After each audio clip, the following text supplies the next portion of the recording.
Le premier résultat de ce festival, c'est d'avoir concrétisé dans la pratique de ces 23 ans, un quart de siècle presque, ce rapprochement entre deux catégories de géographie. La deuxième idée forte, c'est que nous avons réinstallé la géographie, non pas dans le champ des sciences humaines où elle était déjà, mais au centre des sciences humaines.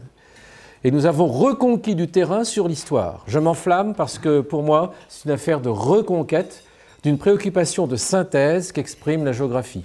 On a renversé le rapport de force qui existait. Avant, on était historien et secondairement géographe.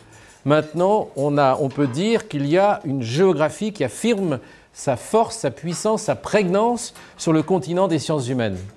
Donc la géographie du FIG a été utile pour la science, a été utile pour la science humaine, a été utile pour un progrès. Et donc à ce moment de mon exposé, dans le FIG Acte 2, je veux lancer au nom des géographes, ils me le permettront, même si je ne suis pas totalement des leurs, je suis un géographe d'honneur, je veux lancer un appel à Vincent Peillon, ministre de l'Éducation nationale, et au président de la République, pour que et pour l'histoire, vous voyez comme on est généreux et charitable, et pour la géographie, on revienne à les considérer comme des deux disciplines centrales dans l'éducation. Tout le monde, tous les partis politiques disent qu'il faut plus d'instruction civique, les gens ne savent pas ce que c'est que les institutions, ils ne savent pas ce que c'est qu'un conseil général, qu'un conseil régional, que l'État, que l'Europe, etc. On n'y comprend rien. Mais s'il n'y a pas la géographie, s'il n'y a pas un socle de connaissances qui peut être géographique, il n'y aura pas de citoyenneté.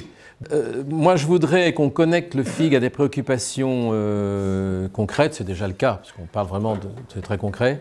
Mais avec la création de l'École mondiale de géographie, je veux qu'il y ait une sorte de réponse, d'harmonie entre cette École mondiale de géographie qui s'adressera, comme je l'ai dit hier, je ne sais pas si certains d'entre vous étaient là, mais à des chercheurs, à des labos, à des entreprises, à des universités, à des grandes écoles, à des hommes politiques, des économistes, etc., de très haut niveau. C'est une école d'application après déjà des degrés élevés. Hein. Ce ne sera pas bac plus. Hein. C'est post-doc, post-doc, hein, on va dire ça. Pour traiter des problèmes très concrets que peuvent avoir à un moment de leur vie, par exemple un grand groupe multinational comme pétrolier, par exemple, comme un État pour la détermination de ses frontières. Il faut que les sciences humaines telles que la géographie et l'histoire reconquièrent, dans cet ordre-là, la capacité pour chaque citoyen, pour chaque jeune qui est citoyen ou qui va le devenir, la capacité de comprendre le monde.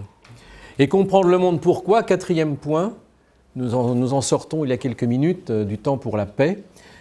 Comprendre le monde pour faire la paix. Et donc ça sert d'abord à montrer l'unité sur la surface du globe des hommes et des femmes qui composent la population mondiale.